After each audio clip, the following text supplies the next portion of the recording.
معاملے پہ سے میں آپ سے پوچھنا چاہ رہا تھا کہ یہ باقی حقیقت ہے کہ نبیوں کی کوئی میراث نہیں ہوتی؟ تو پھر حضرت فاطمہ الزہرا اگر اس طرح ہوتی تو نبی کریم صلی اللہ علیہ وآلہ وسلم ان پہ بلاغ مبین واجب ہے. وما علی رسولنا الا البلاغ المبین. رسول صلی اللہ علیہ وسلم کی ایک ہی فریضہ ہے کہ وہ بلاغ مبین کر دیں. بلاغ مبین کس کو بولتے ہیں؟ جی جی دین کو اچھی طرح سمجھائیں سکھائیں. ٹھیک ہے نا؟ جی جی دنیا میں ہر فرزند کا چاہے وہ بیٹی ہے یا بیٹا ہے، مگر یہ کہ وہ کافر ہو، اگر مسلمان ہے تو اس کے باپ سے اس کو ارث ملے گا. اگر بیٹا یا بیٹی کافر ہے تو کافر کو ارث نہیں ملتا. اگر مسلمان ہے، وہ بیٹا ہے یا بیٹی ہے، باپ جتنا فقیر بھی ہے نا، اگر اس کا کوئی میراث ہے تو اولاد کو ملے گا. قرآن کی آیت ہے. بلے فرمایا کہ یوصیکم اللہ فی اولادکم للذکر مثل حظ الانثیین. اللہ تعالیٰ کا ارشاد ہے کہ اللہ تمہیں حکم دیتا ہے بڑا اصرار کے ساتھ کہ اپنے اولاد کا حق ضائع نہ کرو میراث سے، اور بیٹی کا حق جو ہے نصف ہے، بیٹے کا حق دگنا ہے. تو یہ اللہ کا حکم ہے کہ ہر بیٹی کو ملے گا. اچھا، اگر یہاں پر ایک بیٹی یعنی ہر امتی کی، جو اس میں کوئی ایکسیپشن نہیں ہے بھائی، ایک ایکسیپشن صرف ایک ہے کہ اگر کوئی شخص کافر ہے، اگر ایک بیٹا کافر ہو گیا ہے تو اس کو ارث نہیں ملے گا. باقی سب بیٹے اور بیٹیوں کو ارث ملے گا ان کے والد سے. ٹھیک ہے، چاہے کم ہے یا زیادہ ہے، اس کو ارث ملے گا. ٹھیک ہے نا؟ تو نبی کریم صلی اللہ علیہ وسلم نے یہ سب کو حکم دیا. اگر دنیا میں اس کا ایک اور بھی ایکسیپشن ہے کہ اگر کوئی نبی کی بیٹی ہو تو اس کو ارث نہیں مل سکتا. تو نبی کریم صلی اللہ علیہ وسلم پہ کیا لازم ہے؟ بلاغ مبین واجب ہے. بلاغ مبین واجب ہے کہ وہ اپنے بیٹی کو، بلاغ مبین کا شرط یہی ہے کہ جس کے لیے یہ حکم ہے. ابو بکر تو بیٹی نہیں ہے پیغمبر کی. بیٹی کون ہے؟ بیٹی زہرا سلام اللہ علیہ. تو ان کو سمجھا دیں، سمجھا دیں کہ آپ کی ارث نہیں ہے، آپ کی ارث نہیں ہے. ٹھیک ہے نا؟ تو ان کو سمجھانا ان پہ واجب ہے. کیوں واجب ہے؟ کیونکہ اللہ نے فرمایا کہ رسول صلی اللہ علیہ وسلم پہ بلاغ مبین، بلاغ بولتے ہیں پہنچا دینا، ڈیلیور کرنا. مبین واضح طور پر ڈیلیور کرنا نبی کریم صلی اللہ علیہ وسلم پہ واجب ہے. اوکے، یہ قرآن کا ارشاد ہے. اب رسول پاک صلی اللہ علیہ وسلم نے اگر اپنی بیٹی کو یہ نہیں سمجھایا ہے، اگر ایسا کوئی حکم ہے، ان کو نہیں سمجھایا ہے، اور ایک دوسرے شخص کو جو اس کے خلافت کی وصیت کی کہ میرے خلیفہ ہیں، کچھ بھی نہیں، ان کو کوئی میراث بھی نہیں بنتا، ان کو بتایا ہے، تو اس کا مطلب یہ ہے کہ رسول کریم صلی اللہ علیہ وآلہ وسلم نے اپنے بیٹی سے غداری کیا، کیونکہ ان کو نہیں سمجھایا کہ آپ کی تو میراث بنتی نہیں ہے. اور وہ آخر تک ابو بکر سے انہوں نے میراث کا مطالبہ کیا، اور آخر ابو بکر نے جب نہیں دیا تو آخر تک ابو بکر سے ناراض رہی ہیں. اسی ناراضگی کی حالت میں ان سے بات بھی نہیں کی، اسی سے دنیا سے چلی گئی. تو سب سے پہلے اگر یہ کوئی حکم ایسا ہے اسلام میں اگر ایسا حکم ہے تو یہ پہلے قرآن کے خلاف ہے، کیونکہ قرآن فرماتا ہے یوصیکم اللہ فی اولادکم للذکر مثل حظ الانثیین، کہ ہر اولاد کو میراث ملتا ہے. اور اللہ تعالیٰ کے ارشاد ہے کہ اللہ اصرار کر رہا ہے کہ اللہ تمہارے اولاد کے متعلق تمہیں واضح حکم دے رہا ہے کہ بیٹی کو اور بیٹے کو ان کا حق دے دو، اور بیٹی کو نصف اور بیٹے کو اس کا ڈبل دے دو. تو جب اللہ کا حکم ہے، اور اللہ کا حکم ہے کہ رسول صلی اللہ علیہ وسلم پہ بلاغ مبین واجب ہے، اور پھر رسول اللہ صلی اللہ علیہ وسلم پہ واجب ہے قوا انفسکم واہلیکم نارا، بھلے اپنے آپ کو اور اپنے اہل خانہ کو جہنم سے بچا دو. اپنے آپ کو اور اہل خانہ، یہ قرآن کی آیت ہے سورہ تحریم میں کہ اپنے آپ کو اور اپنے اہل خانہ کو جہنم سے بچا دو. رسول پاک صلی اللہ علیہ وسلم پہ واجب ہے. اگر یہ چیز حرام ہے زہرا سلام اللہ علیہ کے لیے، ٹھیک ہے نا، زہرا سلام اللہ علیہ کے لیے میراث نہیں بنتی، اگر وہ اس کو پکڑ لیں، وہ ہاتھ میں لے لیں تو ان کے لیے حرام ہے، کیونکہ یہ دوسروں کا حق ہے. تو یہ رسول پاک صلی اللہ علیہ وسلم پہ اللہ نے جب کیا کہ تم اپنے اہل کو جہنم سے بچا دو، یہ پھر اور رسول پاک صلی اللہ علیہ وسلم یہ کام نہ کریں، اور رسول حضرت زہرا سلام اللہ علیہ کو اسی خطا میں، اشتباہ میں چھوڑ دیں، تو یہ انہوں نے پھر بھی اللہ کے حکم کی مخالفت کی. اور پھر بیٹی بھی کیسی بیٹی کہ خود فرماتے ہیں سیدۃ نساء اہل الجنہ، یہ اہل جنت کی عورتوں کے سردار ہیں، یہ کوئی معمولی بیٹی نہیں ہے. ہاں بیٹی نہیں، یہ بخاری کی حدیث ہے کہ سیدۃ نساء اہل الجنہ، یہ جنت کی عورتوں میں سب سے بہترین، سب سے والا مقام حضرت زہرا سلام اللہ علیہ. تو ان کو ایسے وہ حرام کے نستجیر باللہ، حرام کے پیچھے لگ جائیں اور حرام کی لینے کی کوشش کریں، اور ان کے بابا، اور وہ بھی حکم جو صرف انہی کے لیے ہے، مخصوص ان کے لیے، یعنی دوسروں کے اس حکم کی ضرورت نہیں ہے. مثلا ابو ہریرہ ہے، اس کو بتانے کی ضرورت ہی نہیں ہے کیونکہ ابو ہریرہ نہ کسی نبی کا بیٹا ہے نہ کسی نبی کا بیٹی ہے، اس کو اس کے حکم سے تعلق نہیں، یا ابو بکر کو بتائے یا عمر کو بتائے یا کسی ایک دوسرے شخص کو، ان کو ضرورت کس کو ہے؟ زہرا سلام اللہ علیہ کو، ان کو وہ اپنے دین کے احکام سن لیں، کہ دین کے احکام سن لیں. اگر اس طرح کی کوئی حکم ہے اسلام میں تو ان کو بتانا، انہوں نے ان کو نہیں بتایا، تو ان کا کیا رد عمل ہے میرے بھائی؟ تو پہلی بات، اگر یہ حدیث صحیح ہے تو پھر رسول صلی اللہ علیہ وسلم گناہ کار ہیں، غدار ہیں، انہوں نے غداری کیا ہے اپنی بیٹی سے، اور اللہ کے دین میں غداری کیا کہ اللہ نے ان پہ واجب کیا تھا بلاغ مبین، اور انہوں نے بلاغ مبین نہیں فرمایا. اللہ نے واجب کیا تھا قوا انفسکم واہلیکم نارا، انہوں نے اپنے بیٹی کو جہنم سے نہیں بچایا. اور پھر اللہ تعالیٰ آپ کا بھلا کرے کہ اللہ تعالیٰ نے ان کو حکم دیا تھا کہ اولاد کا حق، یوصیکم اللہ فی اولادکم، کہ اللہ تمہیں اولاد کا حق کا یاد دلا رہا ہے، تو ان کو یاد ہی نہیں رہا پیغمبر صلی اللہ علیہ وسلم کہ اپنی بیٹی کو بتا دے کہ آپ کا حق نہیں بنتا. تو پہلی بات یہ کہ یہ حدیث جو ہے یہ حدیث ایک طعن ہے، یہ حدیث ایک خنجر ہے ہمارے رسول صلی اللہ علیہ وسلم کی عصمت پر، ان کی کردار پر، ٹھیک ہے نا. پھر دوسری بات ہے کہ رسول اللہ صلی اللہ علیہ وسلم نے فرمایا فاطمہ الزہرا سلام اللہ علیہا سیدۃ نساء اہل الجنہ. میں آپ کو بتا دیتا ہوں یہ سیدہ نساء اہل الجنہ کے نزدیک یہ حدیث صحیح ہے یا غلط ہے؟ جی ہاں، یہ حدیث صحیح ہے یا غلط ہے وہ ہم آپ کو بتا دیں گے. اوکے، ملاحظہ فرمائیے، میں آپ کو دکھا دیتا ہوں، ایک منٹ. ہاں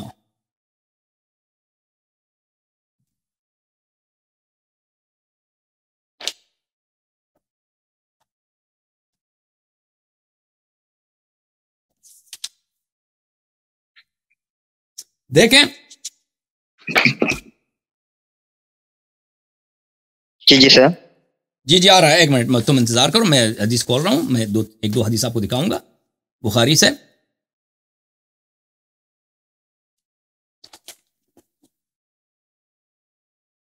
دیکھیں میرے عزیز، میرے بھائی، یہ کتاب ہے بخاری. کتاب کون سی ہے؟ بخاری، صحیح بخاری، ہاں، چاپ دار احیاء التراث العربی سنہ 2001 میں. یہ میں نے بہت پیسے دیے تھے، میں نے بہت پیسے رشوت دے کے یہ میں نے حدیث چھپوا دی اس کتاب میں، ٹھیک ہے نا. یہ جعلی حدیث ہم نے داخل کرا دی بخاری میں. صفحہ نمبر 667، کتاب فضائل اصحاب النبی صلی اللہ علیہ وآلہ، باب مناقب فاطمہ علیہ السلام. قال النبی صلی اللہ علیہ وآلہ فاطمہ سیدۃ نساء اہل الجنہ، حضرت فاطمہ زہرا سلام اللہ علیہا سیدہ نساء اہل الجنہ، یہ بخاری کی حدیث ہے. اوکے، اچھا، اب سیدہ نساء اہل الجنہ، جنت کے عورتوں کا سب سے بلند مقام رکھنے والی، ان کا اس حدیث کے متعلق کیا موقف ہے؟ صفحہ نمبر 550 میں با کتاب فرض الخمس ملاحظہ فرمائیے.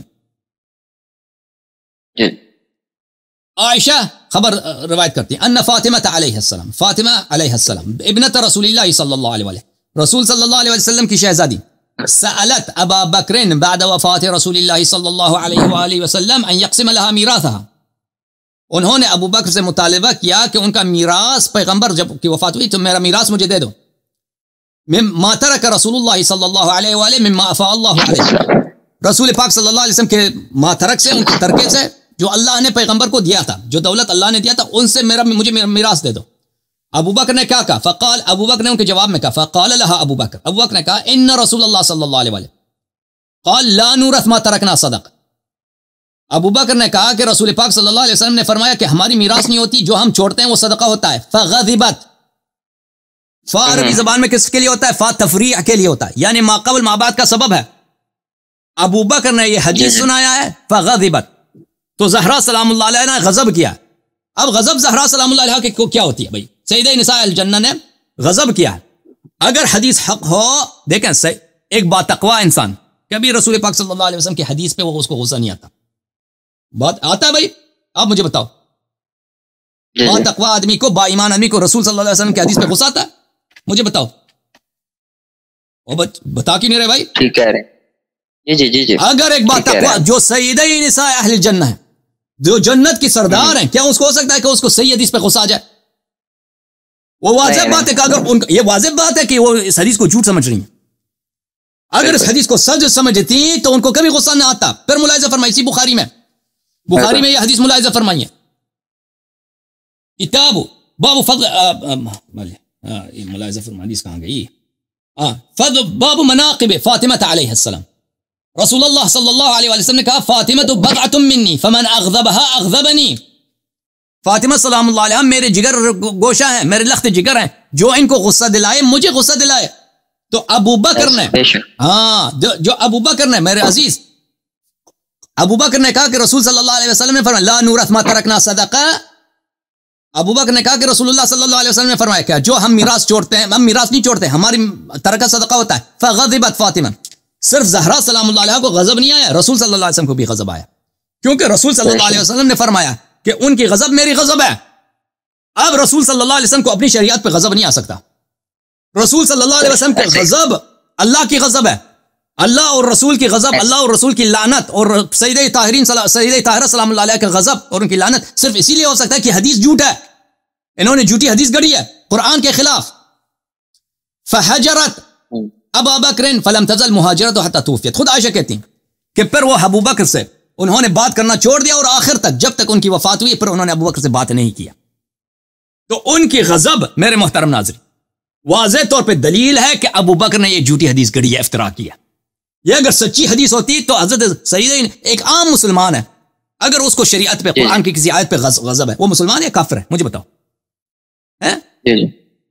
مجھے بتایا اگر کسی مسلمان ہو سکتا ہے کسی مسلمان قرآن کی آیت پہ اس کو غصہ ہو، یا رسول صلی اللہ علیہ وسلم کی صحیح حدیث پہ اس کو غصہ ہو؟ یہ ہو ہی نہیں سکتا، یہ کافر کر سکتا ہے، کافر مسلمان نہیں کر سکتا۔ قرآن کی آیت ہے فلا وربک لا یؤمنون حتی یحکموک فیما شجر بینہم ثم لا یجدوا فی انفسہم حرجا مما قضیت ویسلموا تسلیما، تیرے رب کی قسم یہ کبھی مومن نہیں ہو سکتے، مسلمان نہیں ہو سکتے جب تک کہ یہ آپ کے ہر فیصلے کے سامنے تسلیم ہو جائیں، اور اپنے دل میں بھی کوئی نہ صرف کہ غصہ نہ، اپنے دل میں بھی، یا آپ کے ہر قول کے ہر فیصلے کے سامنے اپنے دل میں بھی، ان کے دل میں بھی کوئی سی قسم کی ناراضگی نہ ہو، اس وقت تک انسان مومن ہی بھی نہیں بن سکتا، ٹھیک ہے نا؟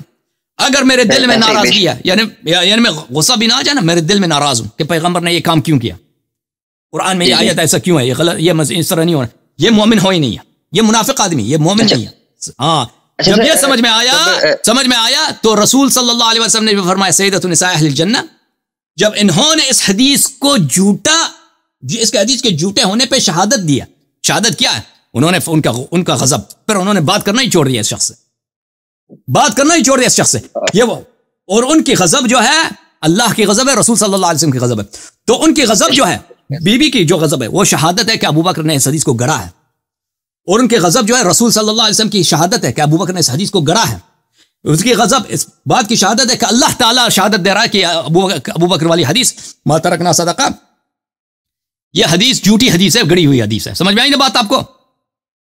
جی سر، اچھا سر، جب اگر نہیں دیا تھا، ظاہر سی بات ہے نہیں دیا صدقہ باغ، تو یہ پھر گورنمنٹ کے انڈر آیا تھا کہ کسی صحابی نے اپنے نام کیا تھا؟ پہلے تو ابو بکر کے ہاتھ میں تھا، پھر ابو بکر کے بعد عمر کے ہاتھ میں تھا، پھر عمر کے بعد عثمان کے ہاتھ میں تھا، تو وہ جیسے وہ قبضہ کرتے تھے وہی تھا، پھر عثمان نے اپنے داماد کو دے دیا، بخش دیا مروان کو۔ اچھا ٹھیک ہے سر، جزاک اللہ سر، بہت بہت شکریہ۔ تھینک یو سر، خدا حافظ، خدا حافظ، سلام علیکم۔ اوکے محترم ناظرین، 6 گھنٹے ہو گئے بھائی، 6:15 گھنٹے ٹائم کیا ہے بھائی؟ اوہ 4 بجنے والے ہیں بھائی، 4 بجنے والے ہیں۔ حیدر مولا، حسین مولا، حسین مولا، عباس مولا، اللہم صل علی محمد وآل محمد وعجل فرجهم الشریف۔ السلام علیک یا ابا عبداللہ